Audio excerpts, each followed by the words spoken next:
Sobre o seu livro, lançamento, o que você está enfocando e a importância nesse momento atual que o país vive? O meu livro trata do papel da mídia brasileira, da imprensa brasileira, a intervenção que ela faz no processo político e tem sido historicamente uma intervenção golpista, como a gente observa nos dias que correm.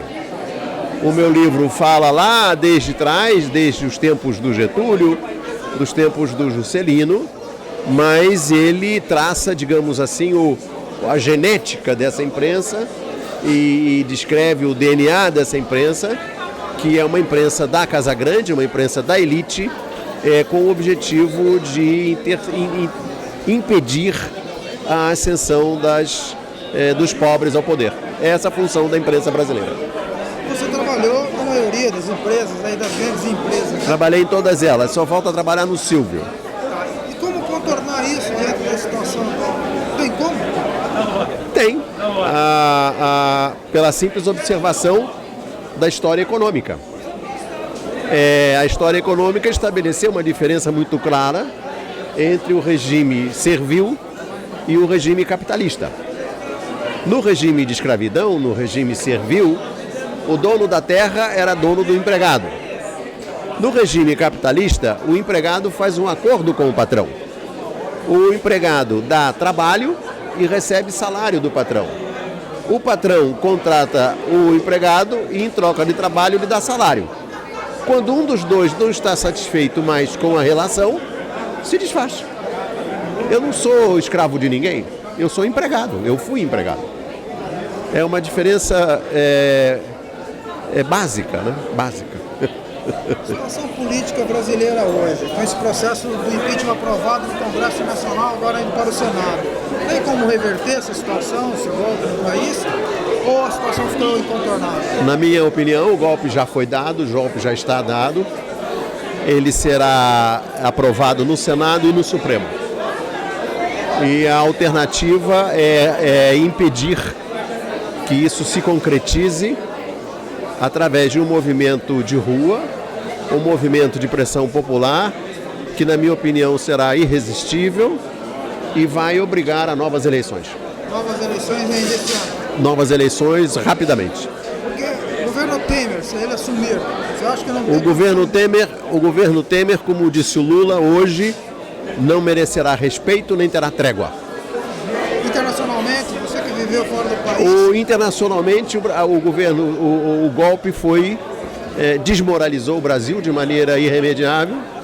Esse golpe foi tratado como um golpe, transformou o Brasil no que ele não é, que é uma republiqueta de bananas, e foi isso que essa fusão do PSDB com o PMDB conseguiu produzir, a vergonha nacional.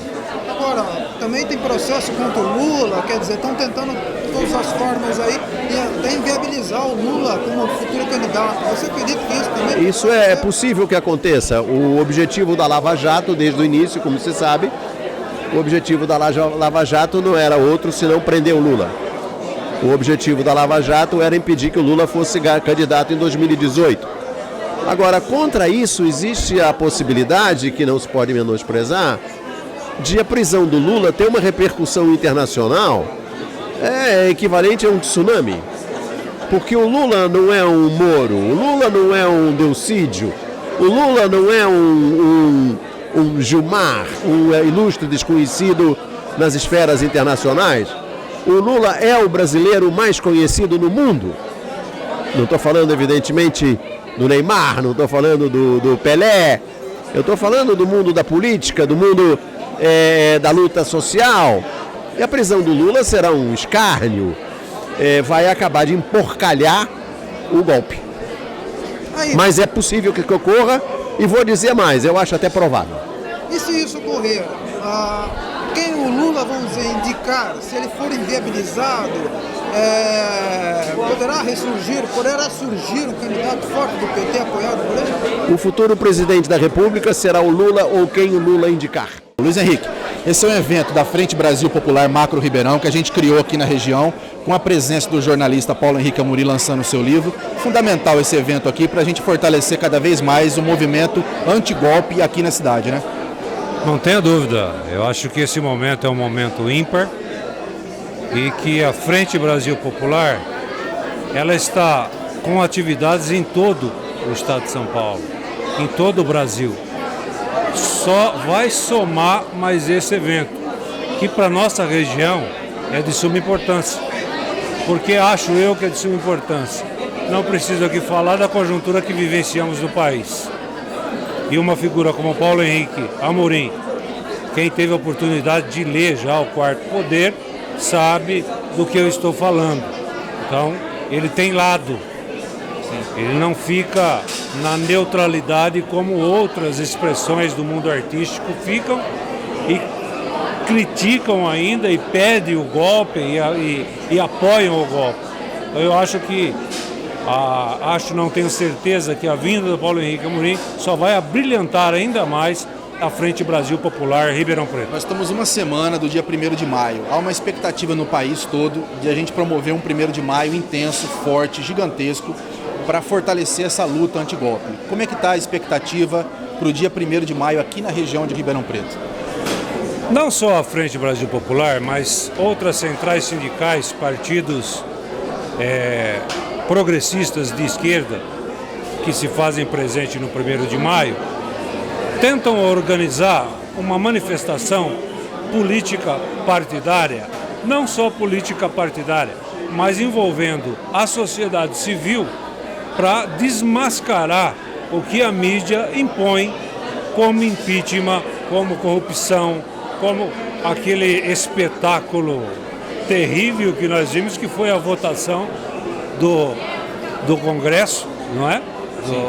E assim, parecia um programa infantil, né? Dedico a meu pai, minha mãe, ao meu cachorro, Então, nós estamos nos envolvendo em Ribeirão Preto. A frente deverá estar presente no 1º de maio.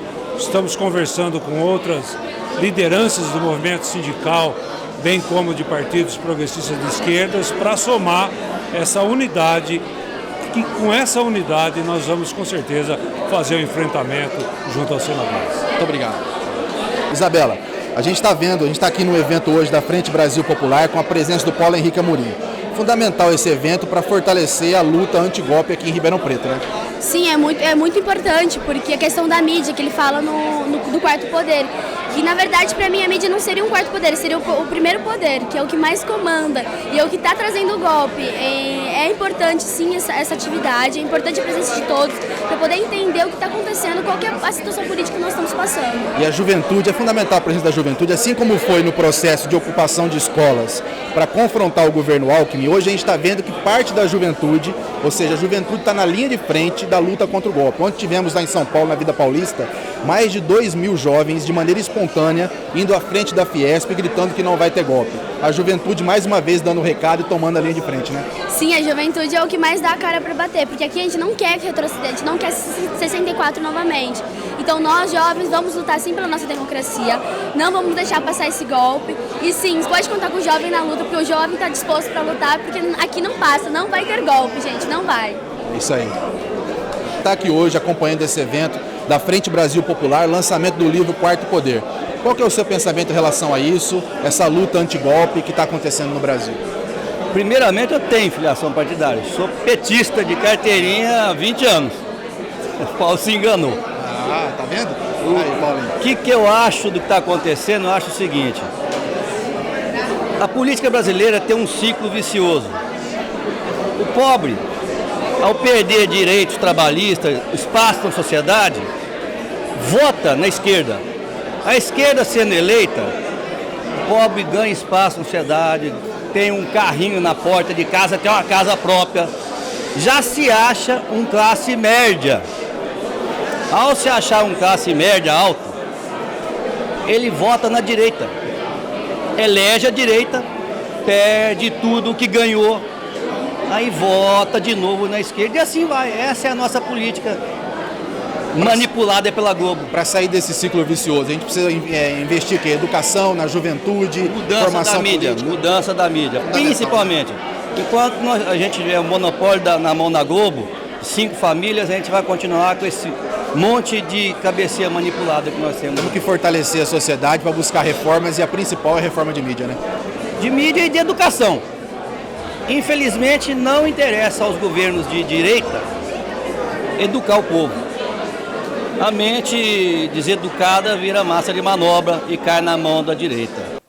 Nós estamos aqui nessa noite para um novo ato da Frente Brasil Popular, Macro Ribeirão Preto, que já há algum tempo foi constituída, vem realizando, vem convocando, vem mobilizando a sociedade para que a sociedade se manifeste, a sociedade reaja e participe desse momento nacional de tamanha importância, reagindo e dizendo não ao golpe, dizendo não aos golpistas.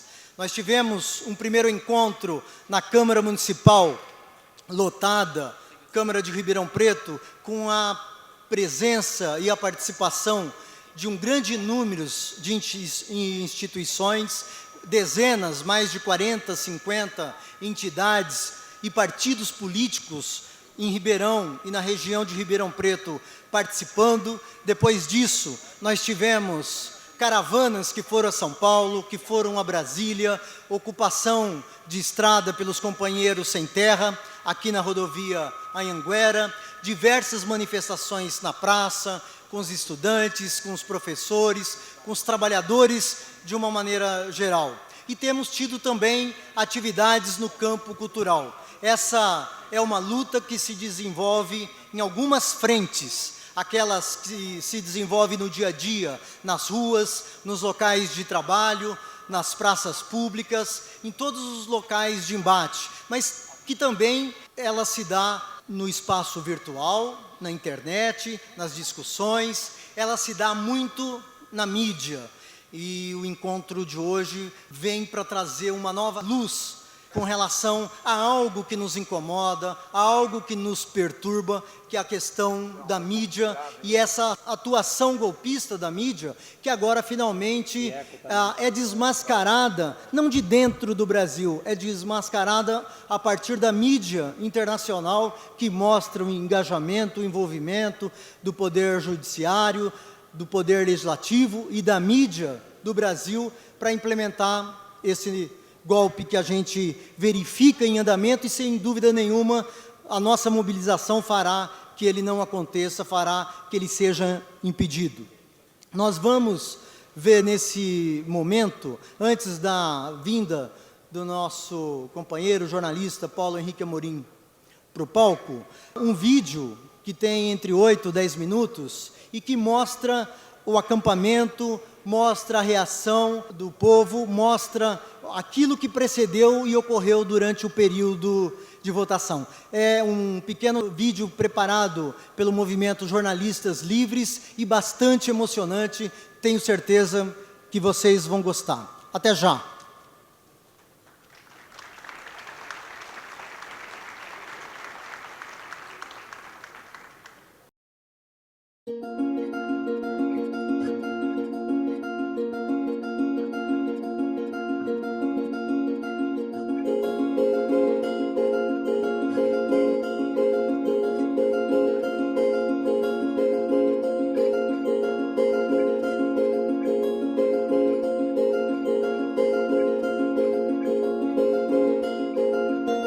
Só queria dizer para vocês que o exemplo que vocês estão dando ao país precisa ser dignificado, porque é fácil vir fazer um protesto em Brasília e ficar no hotel. Mas é muito difícil vir fazer protesto em Brasília e ter que ficar 4 ou 5 dias cozinhando aqui, utilizando, sabe, as condições nem sempre adequadas. Mas vocês estão aqui em nome de uma coisa. Vocês estão em nome de uma palavra mágica que nós conquistamos nesse país, chamada democracia, chamada Estado de Direito, chamada respeito à Constituição brasileira.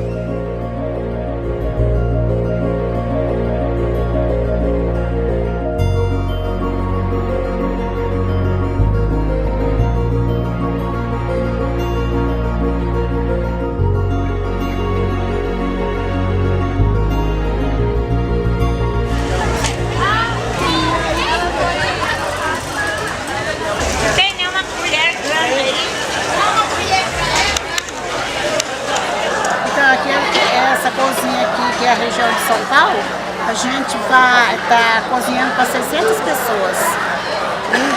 O cardápio nosso é arroz, feijão, uma salada e frango ao molho.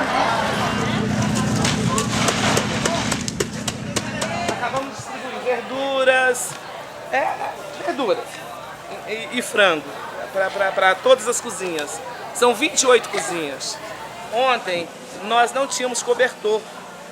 Às 19 horas, 19h30, o pessoal estava precisando de cobertor. Eu falei, vou postar no WhatsApp. Eu postei no WhatsApp, 20 minutos depois, começaram a chegar cobertores, assim. Então é uma coisa emocionante, sabe? O MST é uma família a nível nacional e além de fronteira. Estou aqui, ninguém melhor do que ninguém. Todo mundo irmão, todo mundo irmão, todo mundo no mesmo barco.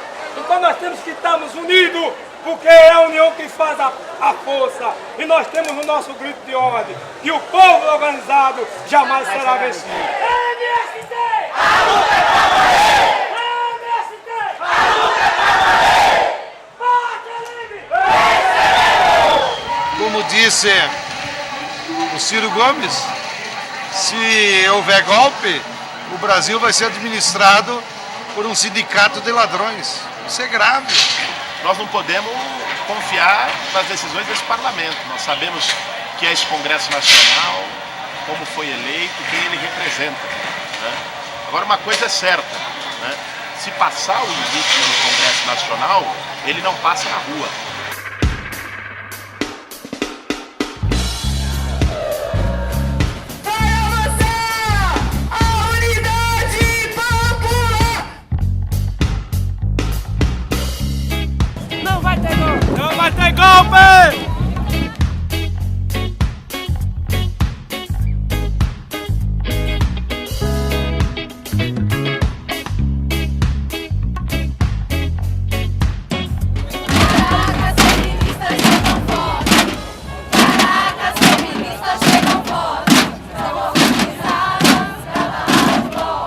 Independente do que acontecer lá dentro da Câmara, claro que nós estamos com esperança, mas também somos realistas. Sabemos do jogo pesado que eles fizeram, da conspiração envolvendo a grande mídia, envolvendo os empresários, envolvendo a elite, que não aceita de maneira alguma um governo popular e ficaram à espreita, conspirando o tempo todo, para no primeiro momento de fragilidade dar o bote, dar o golpe. Nós não vamos arredar o pé! Nem agora e nem amanhã!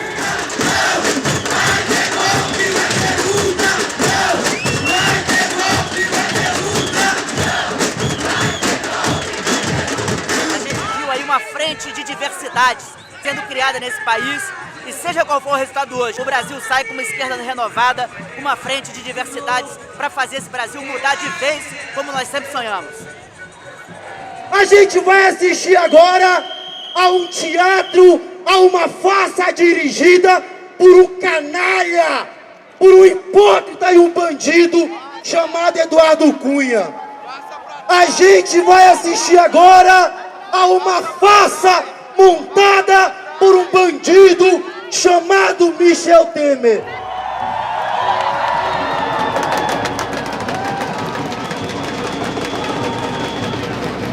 Não! Vai ter golpe, vai ter luta! Não! Vai ter golpe, vai ter luta! Não! Vai ter golpe, vai ter luta!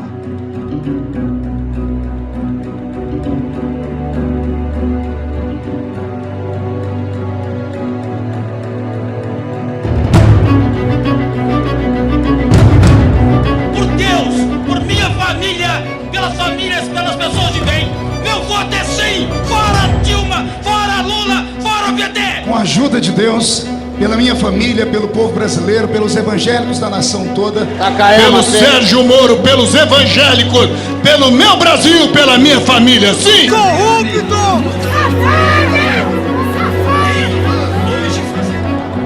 Bom, em primeiro lugar, eu quero dizer que eu estou constrangido de participar dessa farsa, dessa eleição indireta, conduzida por um ladrão, urdida por um traidor, conspirador e apoiada por torturadores, covardes, analfabetos políticos e vendidos. Essa farsa sexista.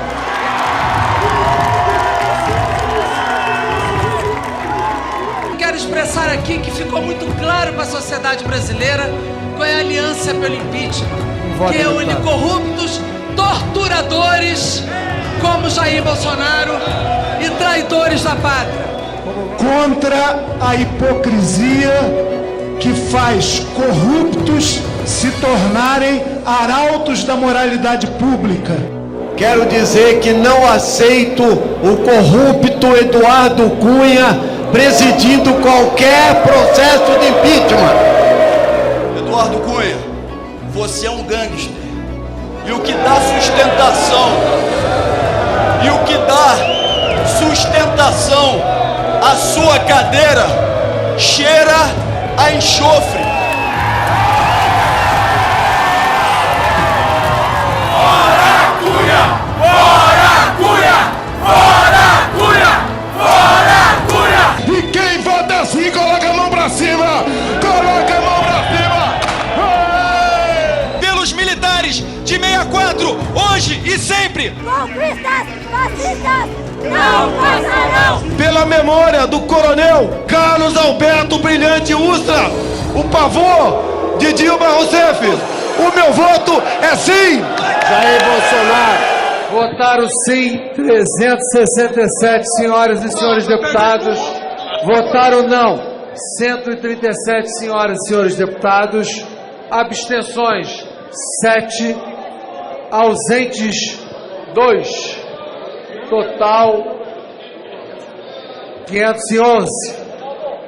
Está autorizada a instauração de processo contra a senhora Presidente da República por crime de responsabilidade. É luta sempre, né? Nunca nos foi dada alternativa. Mas que me dá uma ojeriza escutar esse hino daquele outro lado. É como uma coisa que vem por dentro, assim, vai formando uma vontade de cuspir. Cuspir mesmo, forte. Agora é partir pra luta, partir pra mobilização. Eles querem dificultar a gente conseguir nossas casas, eles querem dificultar os direitos sociais, eles querem dificultar os direitos do povo brasileiro. Estão muito enganados. A partir de amanhã, o Brasil já deve ter muita ocupação de terra, muita ocupação de rodovia. Esses caras não vão conseguir governar. Não tem legitimidade, são uns golpistas, uns safados. O povo brasileiro vai vencer. Porque a gente fica assistindo as falas e a sensação que a gente tem é que a gente está sendo feito de otário por esses caras. Mas eu acho que isso não tem que desanimar a gente, muito pelo contrário. Tem que motivar a gente a estar cada vez mais nas ruas para poder mudar essa realidade. A luta do povo brasileiro começou desde que os colonizadores chegaram aqui para tirar nossa terra, continuou com a escravidão que a gente resistiu e só acabou por causa de muita luta. Fomos para cima na ditadura militar. A gente tem uma história de resistência popular que não está nos livros de história. A gente tem uma história de luta, de povo que suou e sangrou nesse país para construir o que a gente tem hoje. Então a gente não tem cabeça baixa aqui não.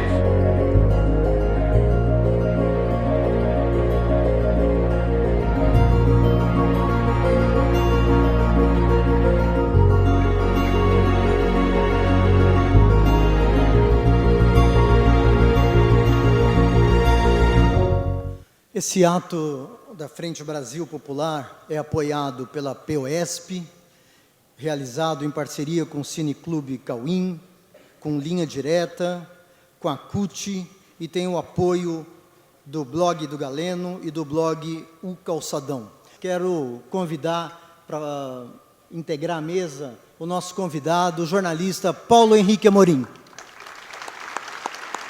O presidente do Partido dos Trabalhadores, vereador Jorge Parada. O dirigente do Partido Comunista do Brasil, Djalma Batigalha. O coordenador regional da CUT, Luiz Henrique de Souza. A presidente da União da Juventude Socialista, Isabela Alencar.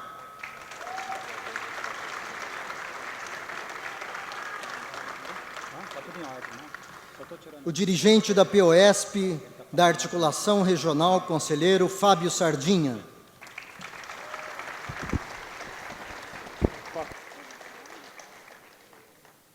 A dirigente do MST na região e no estado de São Paulo, Neuza Paviato.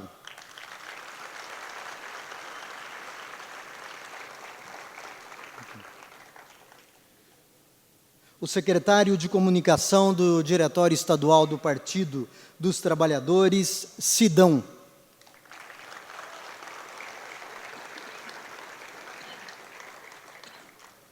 Representando o Fórum das Entidades e do Movimento Social, o Fórum dos Movimentos Sociais, o padre Chico Vaneron.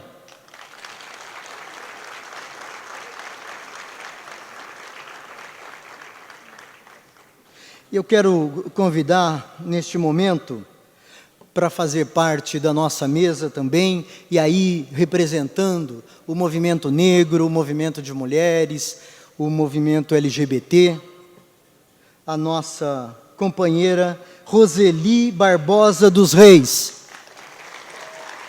A Roseli é irmã da Luana, que nos últimos dias foi abordada de uma forma violenta pela polícia militar e veio a falecer. Mais uma vítima das atrocidades, da crueldade e da falta de preparo da Polícia Militar do Estado de São Paulo, que é um dos estados mais policialesco no Brasil da atualidade. Eu chamo agora, antes de passar a palavra para o Paulo Henrique Amorim, a atriz Shirley Viana, que vai fazer uma leitura de um poema.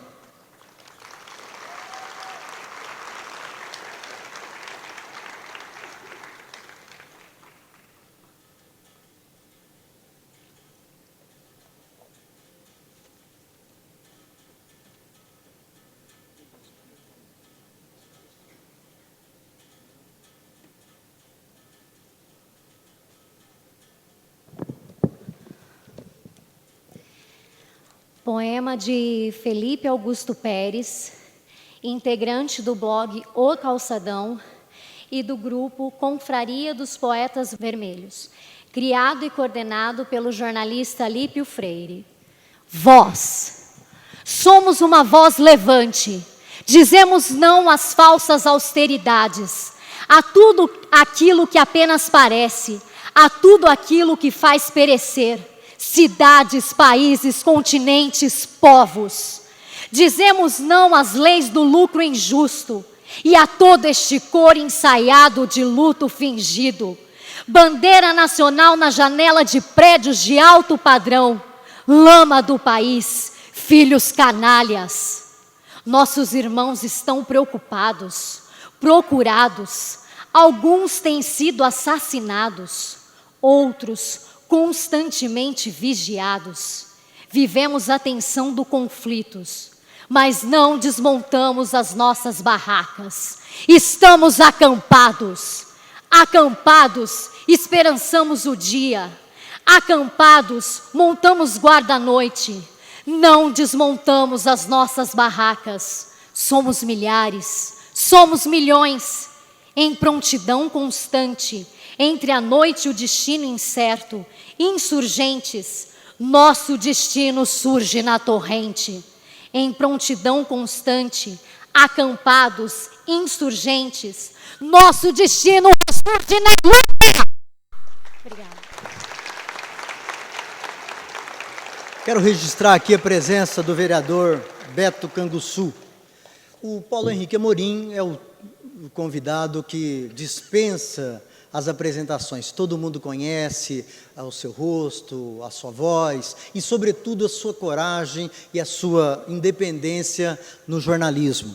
Mas farei uma brevíssima apresentação da trajetória jornalística do Paulo Henrique Amorim, que está em Ribeirão hoje para fazer o lançamento do seu livro O Quarto Poder. Hora que terminar a fala do Paulo Henrique, os livros estarão à venda, algumas pessoas já puderam adquirir, e ele vai autografar o livro na parte de baixo aqui do Cineclube Cauim. Carioca e formado na Escola de Sociologia e Política de São Paulo, Paulo Henrique Amorim tem uma longa folha de serviços prestados ao jornalismo. E, pasmem, iniciada pouco antes de um outro golpe de Estado, aquele de 64.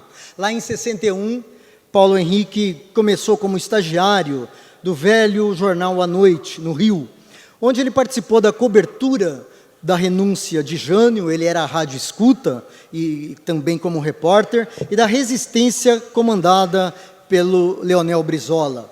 Ainda nesses anos 60, Paulo Henrique trabalhou na Manchete, na Fatos e Fotos, na Realidade, e foi correspondente da Veja em Nova York. Pasmem também, a Veja também já foi uma boa revista. Nos anos 70, Paulo Henrique dirigiu a revista Exame e a editoria de economia da Veja, onde ganhou o prêmio ESSO de jornalismo, e também a editoria de economia do Jornal do Brasil. Nos anos seguintes, ele esteve na Manchete, na TV Globo, na TV Bandeirantes, na TV Cultura, na CNN Internacional e em portais, no Terra, no UOL, no IG. O Paulo venceu vários prêmios e o interessante é que mais de meio século depois de ter iniciado no jornalismo, ele não para nunca de se reinventar, sempre com essa mesma independência, essa mesma veemência, essa mesma coragem. Além da telinha, e hoje a gente pode vê-lo na TV Record, o Paulo Henrique também é sucesso de público e crítica na internet, onde levou o seu Conversa Fiada, onde nós vamos buscar as informações como realmente elas são. Bem, antes do Quarto Poder, o livro que o Paulo Henrique Amorim lança nessa noite, para muito prazer e honra para todos nós de Ribeirão Preto, ele também foi coautor de alguns livros, que sempre mostra ao que ele veio. Ele ajudou a escrever, por exemplo, livros como Plim Plim, a peleja de Brizola contra a fraude eleitoral, a mídia nas eleições de 2016 e como lidar com a mídia. Com a palavra, nosso convidado ilustre, jornalista Paulo Henrique Amorim.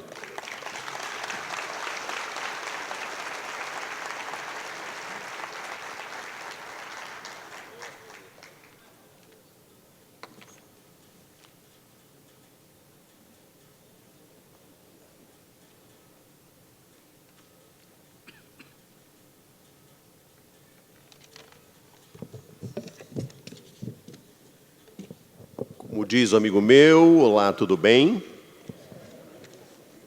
É um grande prazer, uma grande honra estar aqui em Ribeirão Preto. Quero agradecer as palavras generosas do Galeno.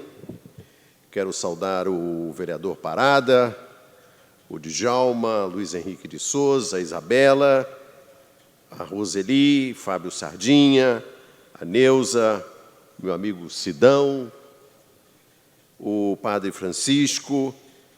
Quero saudar e agradecer também o professor doutor Antônio Franco, a sua generosa acolhida.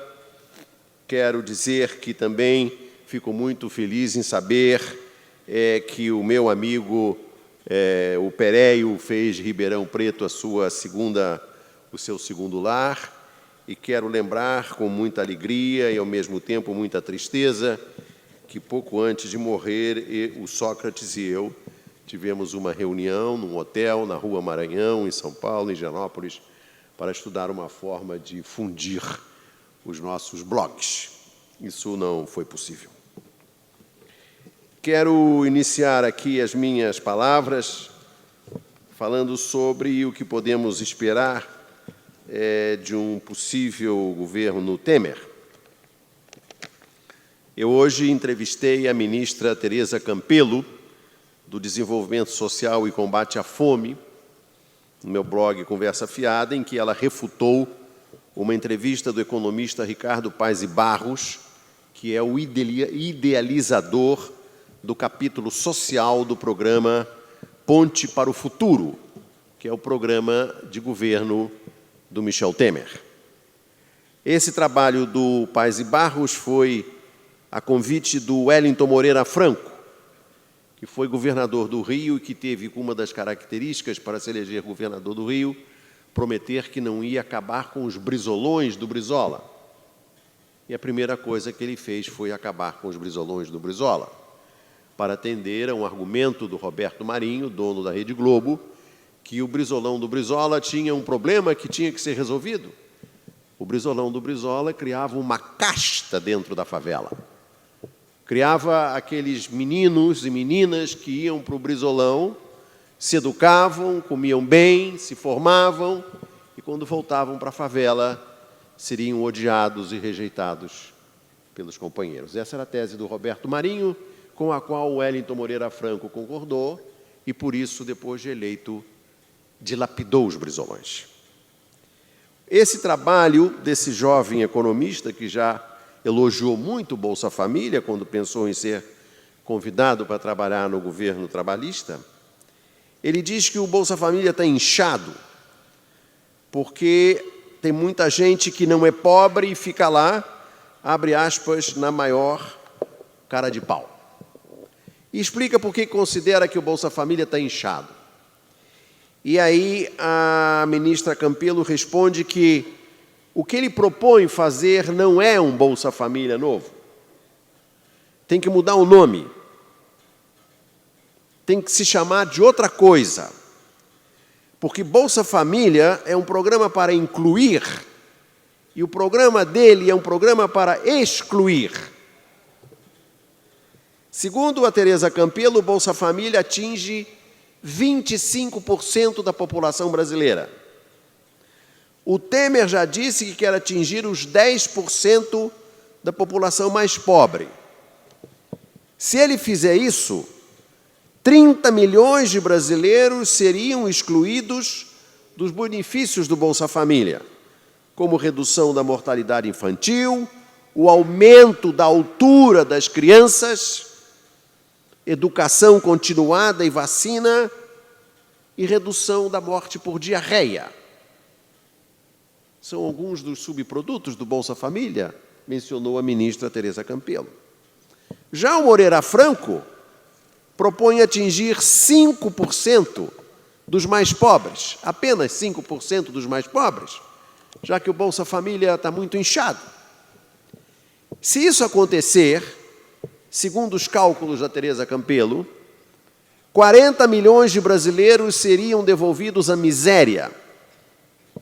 Seria o que eu chamei na entrevista, e ela não comentou, porque é uma pessoa educada, seria um genocídio social. O governo vai realizar um trabalho de eugenia social, devolvendo à miséria 40 milhões de brasileiros que foram incorporados ao sistema da cidadania. Esse é o programa que foi anunciado hoje no Estadão,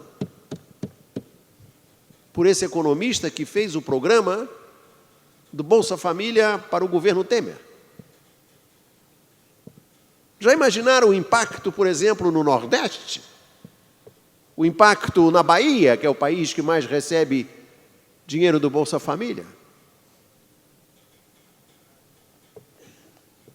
Hoje, no jornal Folha de São Paulo, tem uma outra notícia que eu fiz questão de trazer aqui para conversar com vocês. É uma notícia que fala sobre um problema que tem a ver com a distribuição de renda e a queda da renda no Brasil, e que é produto, em boa parte, é bom lembrar, da política econômica que foi adotada pela presidenta Dilma, que foi eleita com o programa econômico e governou, em boa parte, com o programa econômico derrotado. Segundo o levantamento feito pela PNAD do IBGE e publicado hoje na Folha de São Paulo, o Brasil registrou, na média, uma pequena alta na desigualdade, ou seja, na distância entre os ricos e os pobres. Ou seja, piorou a distribuição de renda no ano passado. E piorou em São Paulo, e piorou no Nordeste. E piorou entre aqueles que são mais pobres. Ou seja, o processo que está em curso, que é um processo que já registra uma queda, um desemprego da ordem de 10%, é um processo crescentemente concentrador de renda. E eles querem acabar com 40 milhões de brasileiros que frequentam o Bolsa Família. E, além disso, a PNAD observou que o bolo da renda não apenas murchou, como murchou mais para os mais pobres. Essa é uma constatação de hoje.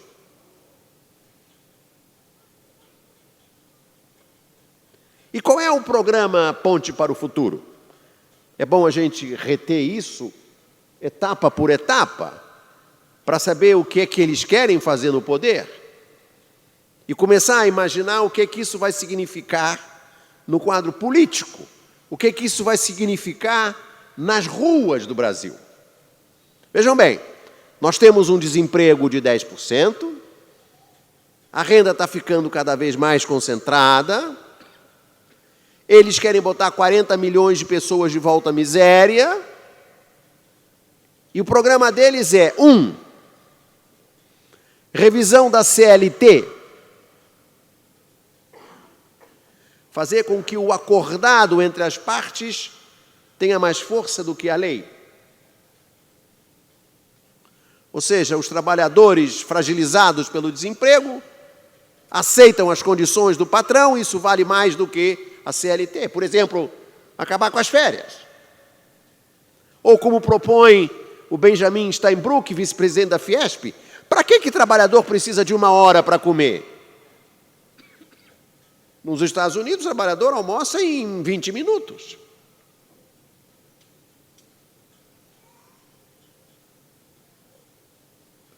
Outro aspecto do programa deles, previsto naquilo que o ex-ministro Delfim Neto propôs ao Michel Temer, no encontro na casa dele, Michel Temer,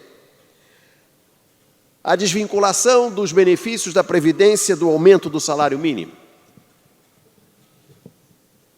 Ou seja, os velhinhos vão ficar como ficavam no governo Fernando Henrique, sem aumento nos proventos da Previdência. Desvincular o aumento do salário mínimo do aumento da inflação, que foi uma grande conquista do governo Lula, e deixar o salário mínimo ficar congelado de novo, como foi no governo Fernando Henrique. E a terceirização da atividade fim, e não apenas da atividade meio, conforme o projeto que já está aprovado na Câmara e vai para o Senado. Porque já foi aprovado no Senado o projeto do senador Serra de entregar a Petrobras à americana Chevron. Já está aprovado no Senado. Vai esperar agora o veto do futuro presidente da República. Ou da atual ou do futuro presidente da República. E o Brasil poderá entregar a maior jazida de petróleo e gás descoberto no mundo nos últimos 40 anos, de graça, às empresas americanas. Isso foi aprovado no Senado. Depende de um veto presidencial. Tem o projeto do senador Tasso Gereissati, que estabelece que 20% das ações ordinárias, ou seja, com direito a voto, de todas as empresas estatais, sejam vendidas em bolsa. Ou seja, eles querem privatizar, por exemplo, a Nuclebras, que produz os submarinos nucleares brasileiros. Eles querem entregar a Nuclebras a Siemens. É uma empresa americana, Bechtel, para que os americanos, os alemães, os franceses tenham o controle da produção brasileira de submarino nuclear, que foi prevista para defender o pré-sal. Vejam o alcance desse programa. E querem dar independência ao Banco Central, o que significa que o Banco Central vai ficar subordinado à FEBRABAN. É esse o programa mínimo que está em jogo. É isso que esses jovens que estavam nesse movimento Vai Ter Luta, talvez ainda não saibam, mas vão saber. Vão saber. Independente do PT, independente da CUT, independente do MST. Vão saber. A rua vai saber. Porque isso dói na carne. Dói na carne. 40 milhões de pessoas sem acesso ao Bolsa Família. Dói na carne.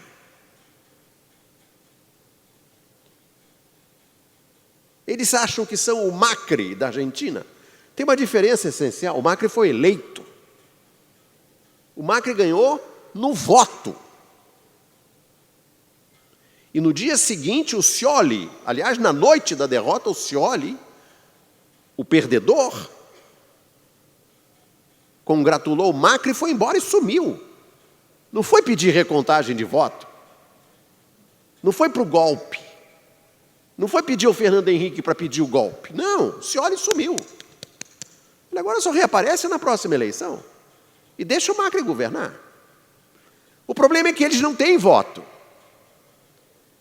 Como é que eles vão botar o programa do Macri em funcionamento sem voto?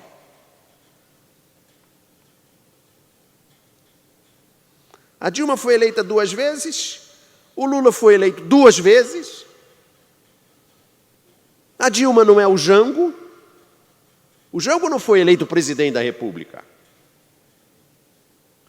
O Jango foi eleito vice. Tinha o direito de governar como presidente, a Constituição garantia ele esse direito.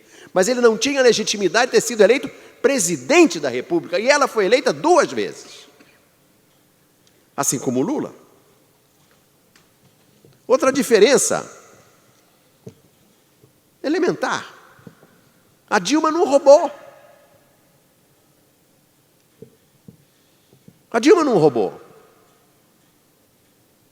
Não tem um Fiat Elba na biografia da Dilma. E se a Dilma pedalou, o Temer também pedalou. Mas pedalada não é crime. Tem outra diferença essencial para a gente entender o que vem por aí. Fizeram o impeachment do Collor, mas o PT não é o PRN, que era o partido do Collor. Não, o PT pode estar fragilizado, o PT pode estar atingido pela Lava Jato, o PT pode ter sido fulminado pela campanha diária da Globo, mas o PT não é o PRN. O PT tem capilaridade, o PT tem representatividade, tem legitimidade.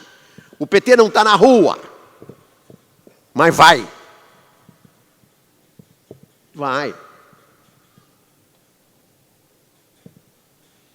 Esse quadro impõe 2 saídas. Uma vez que ela vai perder no Senado e vai perder no Supremo.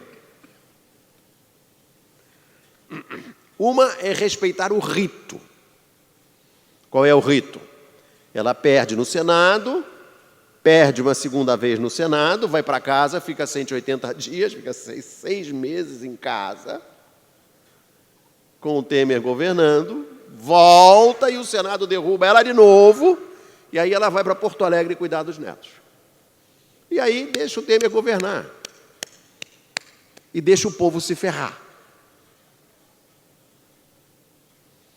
É adotar a política do quanto pior, melhor. Vamos ferrar o Temer. O que significa vamos ferrar o povo. Vamos desempregar, vamos tirar 40 milhões de pessoas do Bolsa Família. Isso é o que significa respeitar o rito. Deixar seguir como está. O argumento é não podemos quebrar a legalidade. Qual legalidade? Mas qual legalidade? Como é que você impeachment presidente da República que não cometeu um crime e você quer respeitar essa legalidade? Não. Não. Por isso tem uma outra saída. Que a saída é essa, expressa nesse princípio desses jovens, nesse vídeo que vocês viram, que é o vai ter luta. E dessa vez vai ter luta.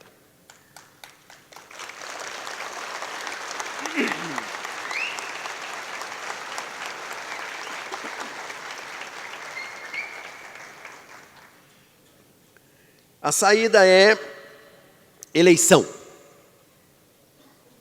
Eleição para todo mundo, eleição para vereador, prefeito, não sei.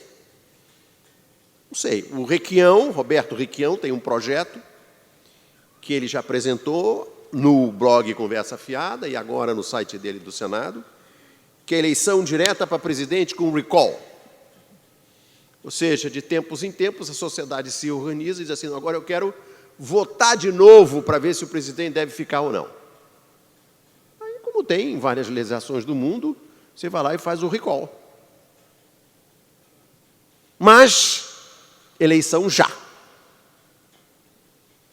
Como disse o Lula hoje, se alguém quer entender bem o que o Lula disse hoje, num evento de lideranças esquerdistas do mundo inteiro, na presença, por exemplo, do grande presidente da social-democracia, ex-partido comunista italiano, Massimo D'Alema, que cunhou aquela frase irrepreensível de que o Fernando Henrique era um presidente de exportação. Ele era ótimo em Paris. Estava lá o Lula com o D'Alema hoje. O que é que o Lula falou? Sem trégua nem respeito. O Lula está indo para a eleição. Ah, esse Congresso não aprova. Depende. Depende. Depende. Depende de quem vá para a rua. Depende de quantos vão para a rua. Depende de quantas lideranças se mobilizam para botar o povo na rua e exigir eleição. E como é que funciona isso? Ela e só ela, tem a propriedade legal de mandar para o Congresso uma PEC, projeto de emenda constitucional, prevendo a renúncia dela e a convocação de eleição. Perfeitamente legal, dentro da regra do jogo. Está previsto na Constituição, não há nada de ilegal, não há nada de golpista nisso. Manda para o Congresso. E o Congresso não vai aprovar? Depende. Depende.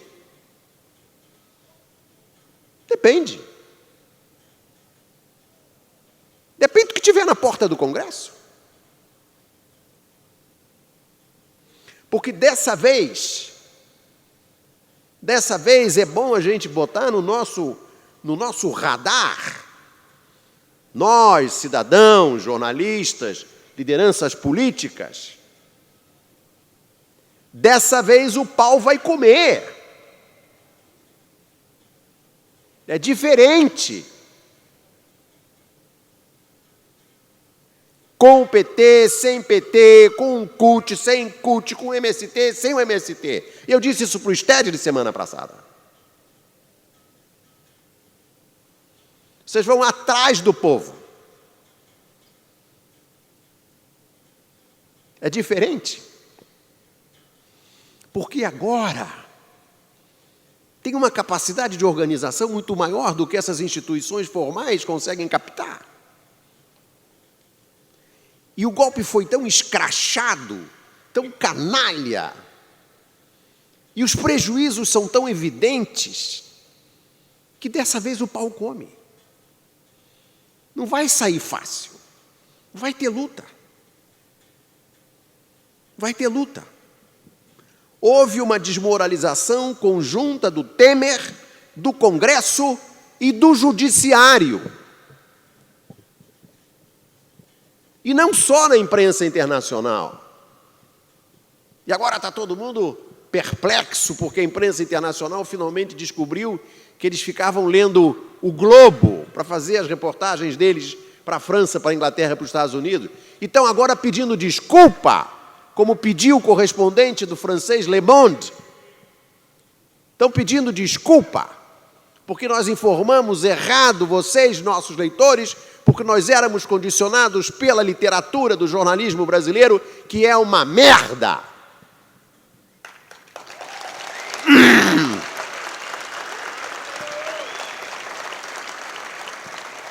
Agora nós estamos surpresos porque o jornalismo internacional descobriu o Economist, um jornal de banqueiro para banqueiro por banqueiro, o Financial Times, jornal de banqueiro por banqueiro para banqueiro, estão dizendo que é tudo uma safadeza, é um golpe safado, ilegítimo. Mas quem percebeu isso antes fomos nós, não foi o Economist. Foram aquelas pessoas na porta do Congresso, quando viram o Bolsonaro votar. E vamos combinar, hein? Vamos fazer aqui uma observação aqui entre nós, nesse nosso ambiente aqui de conforto político. Quem é que aprovou a lei da anistia? Foi o Bolsonaro? Não.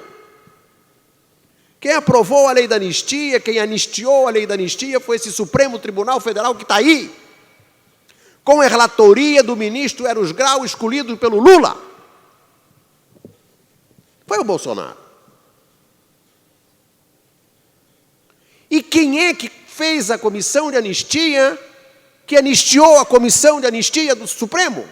O Brasil conseguiu produzir uma comissão de anistia que não criminalizou os torturadores, é o único caso na América Latina. A Dilma fez uma comissão de anistia. Qual foi o resultado da comissão de anistia? Hein, Galeno, diz aí. Uma coisa que a comissão de anistia fez. Uma. É a comissão de anistia montada por esse ministro, José Eduardo Cardoso. É a única comissão de anistia da América Latina que se desmoralizou diante dos torturadores. É a brasileira. Então, o Bolsonaro merece todos os adjetivos, mas não só ele.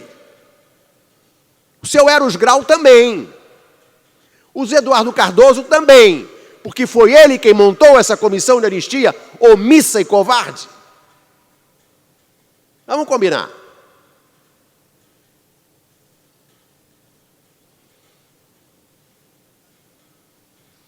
Hoje é diferente. Hoje é diferente. Foi escrachado demais.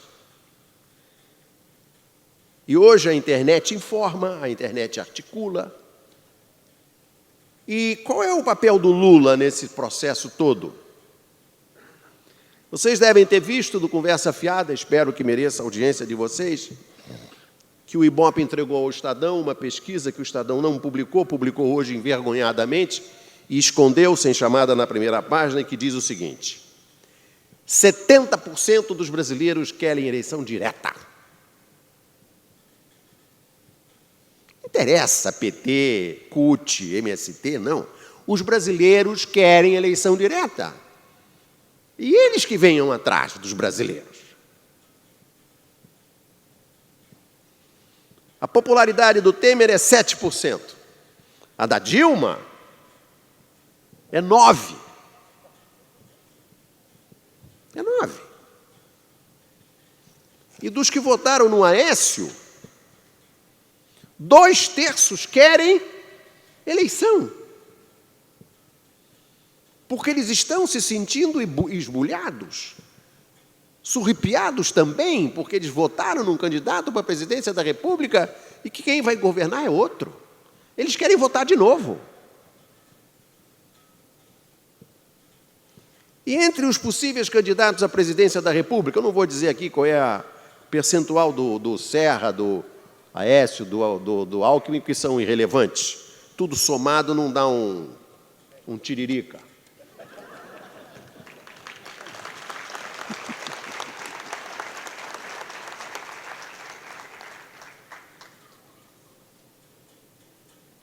Dos candidatos a presidente da República, segundo esse BOP, o Lula tem 21% e a Marina tem 19%. O Lula perseguido pela polícia, perseguido pelo Moro, perseguido pela Globo, tem 21%.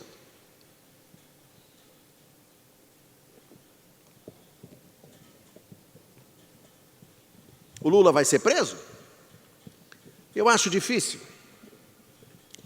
Eu acho difícil porque uma coisa é você prender o Delcídio, prender o dono da Odebrecht, o dono da Andrade Gutierrez. Outra coisa é prender o Lula. O Lula é o brasileiro de mais prestígio no exterior. Claro que não estou comparando com o Neymar, mas eu estou falando de pessoas públicas, de homens públicos, de estadistas. É duro o Moro chegar e prender o Lula. Precisa ter uma audácia realmente muito grande. E todo mundo sabe que o objetivo da Lava Jato, desde o primeiro dia, era prender o Lula. Sempre foi esse. A ilusão de que o Moro estava querendo combater a corrupção era uma lorota em que só a Dilma e os Eduardo Cardoso acreditavam. Não, eles estão combatendo a corrupção. Isto jamais subirá a rampa do Palácio do Planalto. Não precisa subir, ela vai cair antes de subir. O objetivo da Lava Jato é prender o Lula, mas não sei se vai conseguir. E se prender, vai ser bom. Porque leva o povo para a rua e tira essa eleição mais rápido ainda. O Lula poderá ter um papel muito importante de liderar essa reação popular e, ao mesmo tempo, encaminhar uma solução em forma de instrumentos legais que sejam aceitáveis pelo Renan, por exemplo, que pode ser um aliado dessa causa. Uma reforma constitucional prevendo eleição. É claro que, para o Renan poder aceitar isso, o Renan vai ter que querer mais poder. E os políticos terão que encontrar uma fórmula de dar mais poder ao Senado e convocar a eleição. Mas isso é uma questão que se pode negociar perfeitamente, de acordo com as aspirações expressas na rua. Porque esse processo vai sair do controle do Congresso, vai sair do controle do Supremo. E todos os acordos resultarão, em suma, inevitavelmente, numa redução do poder da Globo.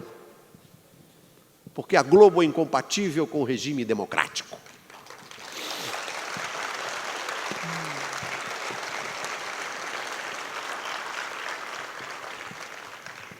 E é sobre isso, vamos finalmente falar sobre o meu livro. É sobre isso o meu livro. Sobre o papel golpista da imprensa brasileira, que no meu blog eu chamo de PIG, Partido da Imprensa Golpista. PIG, que em inglês se chama, quer dizer porco. Porco.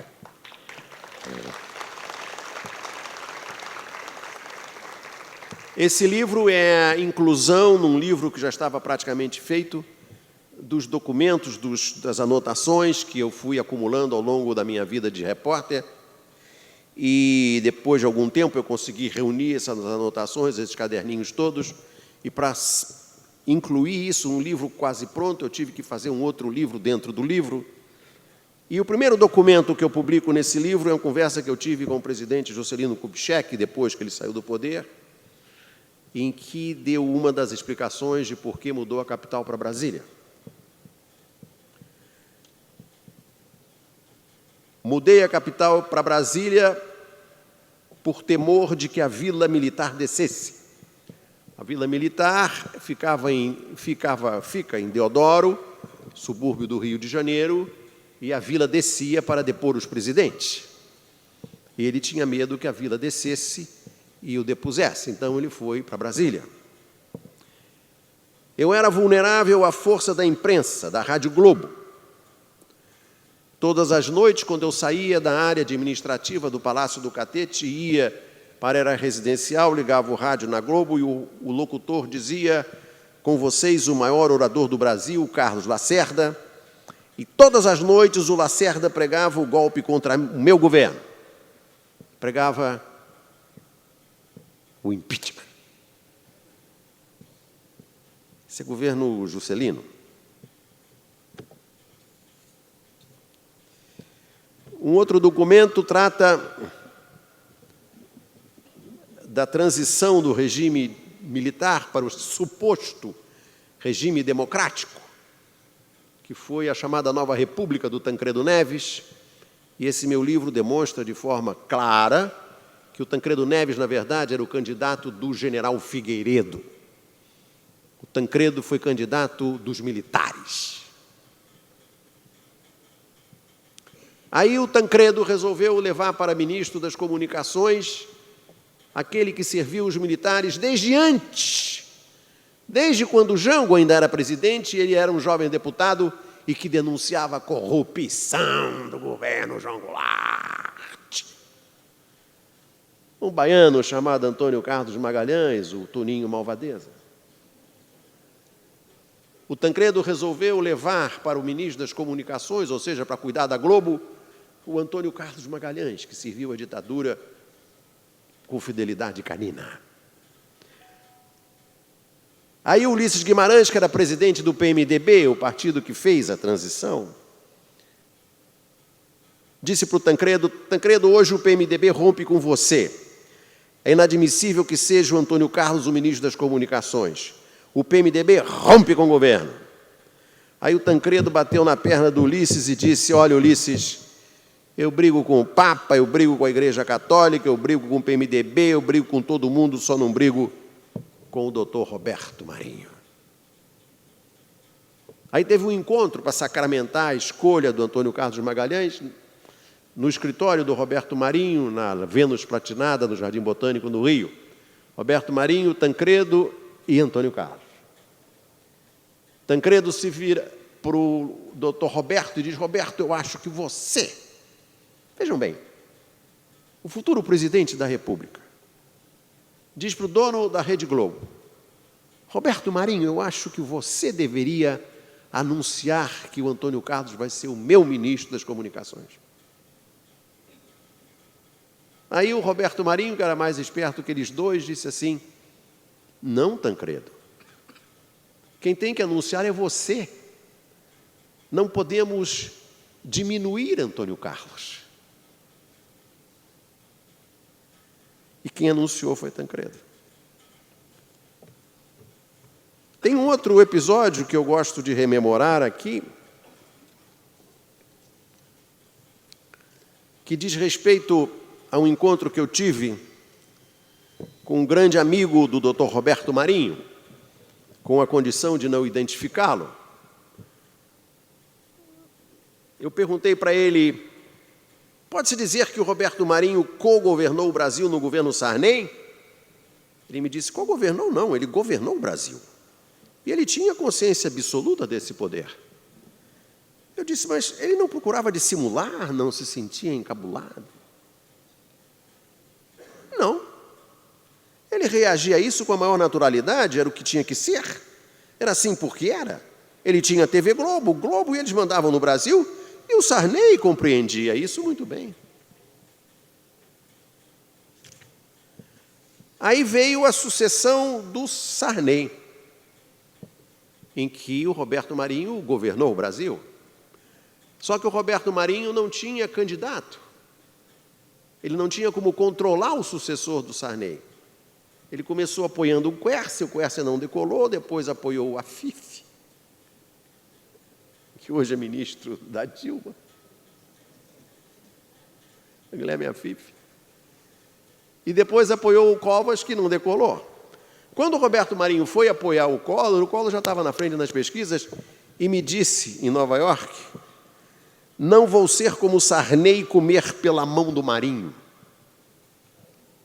E o Roberto Marinho, já mais idoso, ficou com medo e resolveu trocar a direção de jornalismo da Globo e colocar no lugar um homem da confiança do Collor. O diretor de jornalismo era o Armando Nogueira, que veio para a Globo com o Walter Clark, com o Boni, e são os pais fundadores da Globo. Ele resolveu demitir o Armando Nogueira e botar no lugar o Alberico de Souza Cruz. Eu faço aqui uma leve interrupção para explicar quem é o Alberico. Alberico, quando diretor de jornalismo da Globo, ele foi o padrinho do filho que não é filho do Fernando Henrique. Como vocês sabem, a Globo tinha como repórter do Jornal da Globo uma jornalista que cobria o Senado. Ela cobria o Senado de tal forma que o Fernando Henrique achou que tinha um filho dela. E aí o Fernando Henrique se viu diante de um problema, ele é candidato à presidência da República, me nasce aquela criança. O Fernando Henrique pede ao Alberico, o Alberico apadrinha a criança e manda a repórter para ser correspondente em Lisboa, Madrid e Barcelona. Ela passou 25 anos entre Lisboa, Madrid e Barcelona e não produziu uma única reportagem. Não, e o departamento de RH da Globo não percebia. Ela tinha um salário de $5.000 por mês e não trabalhava. Até que cortaram o salário dela, um cara de RH irresponsável, tirou ela da folha e ela denunciou o Fernando Henrique. E vai mostrar as contas com que o Fernando Henrique pagava ela e o filho. Que não é dele. Porque os filhos verdadeiros do Fernando Henrique entraram na justiça para impedir que ele participasse da herança. Ele fez um DNA no Brasil e deu negativo. Ele ficou inconformado e foi aos Estados Unidos e fez outro DNA e deu negativo. Ou seja, ele é 3 pontinhos de dupla certificação. Ele é 3 pontinhos de certificação internacional. E eu nunca vi 3 pontinhos que peça 2 certificados de 3 pontinhos. Não, é um gênio. Ele é não, e fica todo mundo. Mas esse é o Alberico que foi escolhido no lugar do Armando. E aí, na véspera de cair, o Armando me chamou na sala dele, lá no Jornal Nacional, para dizer, olha, eu vou cair amanhã. Tem uma conspiração para me derrubar. E eu anotei tudo, cheguei em casa, anotei tudo com a minha caligrafia perfeitamente legível. E aí, o Armando me disse, eu tenho ordens do Dr. Roberto que são verdadeiras epígrafes de livro. Ordens que ele tinha do Dr. Roberto para dirigir o Jornal Nacional. A segunda ordem é, não quero preto nem desdentado no Jornal Nacional.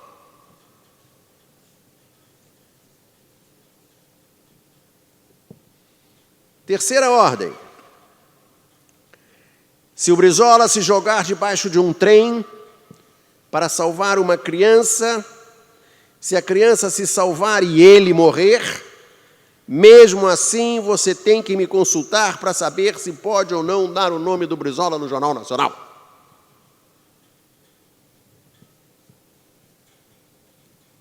Se você tirar o nome do Brizola e botar Lula e Dilma, essa ordem continua em vigor.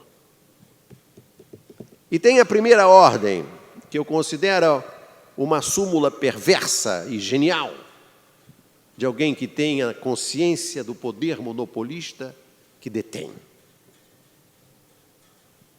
É assim o correspondente ao Luís XIV.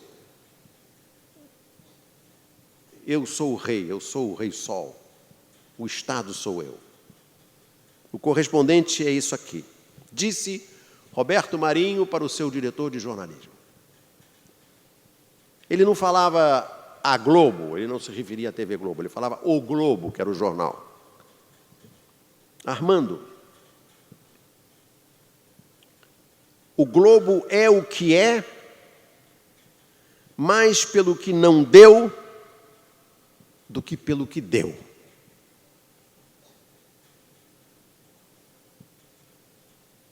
É mais importante o bloqueio, a interdição política, a barreira ideológica, do que o que eu divulgo.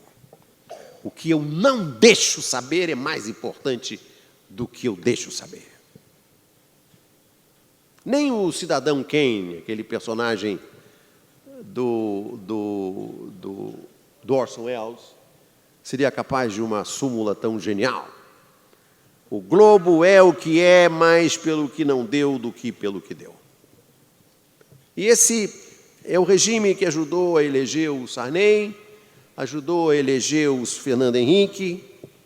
E sobre o Fernando Henrique eu tenho aqui umas anotações muito interessantes, que eu espero que sejam do agrado de todos, porque trata da visita que o Fernando Henrique fez a Washington para obter apoio para o seu plano de governo. Ele não tinha ainda o plano real, e foi levar ao FMI, em Washington, um papel em branco com aquilo que seria um plano real. O diretor-gerente do FMI considerou aquele documento em branco formidável, favorável. Cardoso, muito trabalho a fazer. Vamos facilitar. Talvez precise concluir uma negociação com os bancos.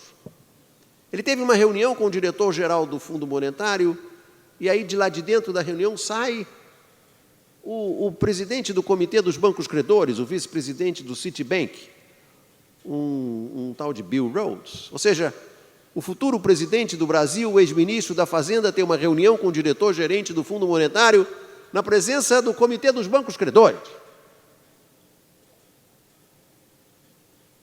O Bill Rhodes diz assim: positivo, sempre confiança FHC, mas precisa fazer um acordo com o FMI, ou seja, o FMI joga para os bancos jogam para o FMI, e isso foi tão bem combinado que o Fernando Henrique foi ao FMI 3 vezes. E quebrou o Brasil 3 vezes, e 3 vezes foi ao FMI. Aí sai de lá de dentro o Fernando Henrique, eu pergunto para ele: e o que o senhor disse lá dentro? Ele disse,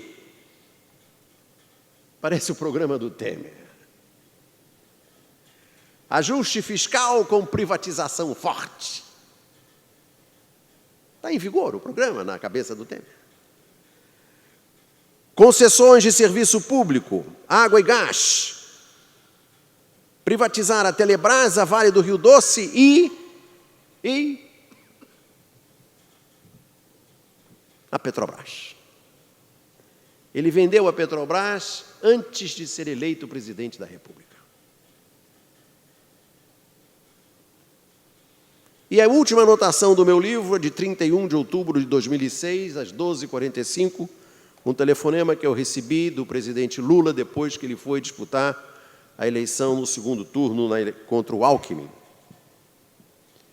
O Jornal Nacional fez uma edição safada na véspera da eleição do primeiro turno e só mostrava a cadeira do debate na Globo em que o Lula não foi, a cadeira vazia do Lula, e umas notas de um dinheiro dos aloprados de uma operação para beneficiar a candidatura do Mercadante ao governo de São Paulo, que foi vazada pela Polícia Federal. E o Jornal Nacional passou o tempo todo mostrando as notas e a cadeira vazia do Lula, montou um Jornal Nacional inteiro assim, como fez recentemente com as delações do Moro, e levou a eleição para o segundo turno. Mas para fazer isso o Jornal Nacional teve que omitir uma notícia, digamos, importante. Para não desmontar o Jornal Nacional, ele omitiu que houve um desastre com o avião da Gol em que morreram 122 brasileiros. O Boechat deu 20 minutos antes. A Globo News passou a informação para o Jornal Nacional, mas para não desmontar o Jornal Nacional, eles só foram dar notícia numa edição extra dentro da novela. O meu amigo Mino Carta tinha um blog, ele escreveu uma matéria denunciando essa safadeza. Eu, no meu blog, denunciei a safadeza e recebo o telefonema às 12h45 do presidente Lula, se preparando para a campanha do segundo turno. Ele estava no gabinete do João Santana, preparando a campanha, e me diz assim: parabéns! Você e o Mino prestaram um serviço extraordinário. Desvendaram a maracutaia.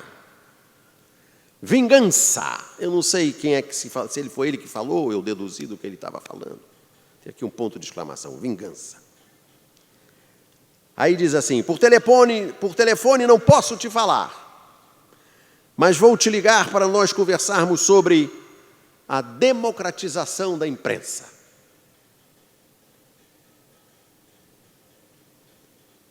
Eu estou esperando esse telefonema até hoje.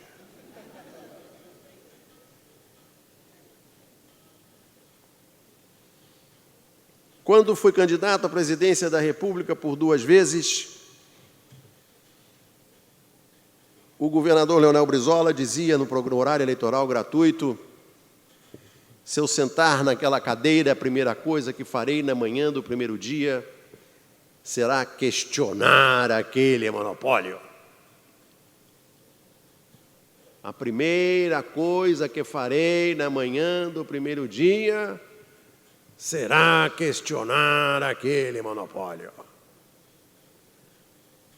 O Lula foi eleito em 2002, a primeira cadeira em que ele sentou foi a do Jornal Nacional, ao lado da Fátima Bernardes, que naquela altura ainda não vendia mortadela. A Dilma foi eleita, a primeira cadeira em que ela sentou foi ao lado da Ana Maria Braga para fazer uma omelete que deu errado.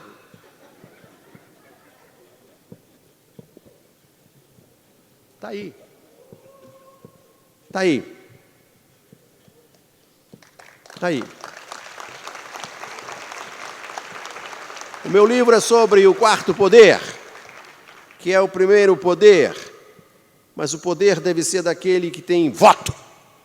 Isso ficará demonstrado brevemente. Muito obrigado e boa noite.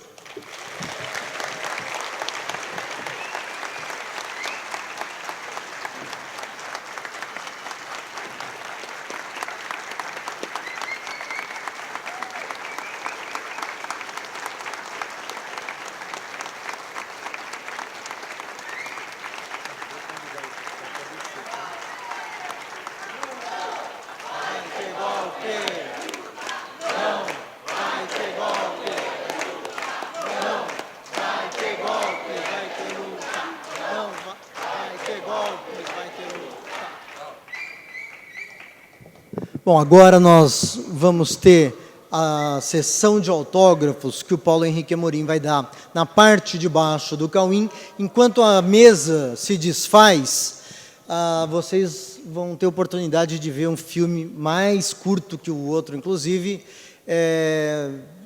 para preparar o nosso próximo ambiente lá embaixo. A Frente Brasil Popular Macro Ribeirão Preto agradece a presença de cada um de vocês e anuncia que nos próximos dias, nas próximas semanas, a luta na rua vai continuar e a próxima atividade forte que vai acontecer em Ribeirão vai ser uma grande comemoração, uma celebração do 1º de maio, para a qual todos serão convidados. Muito obrigado e uma boa noite.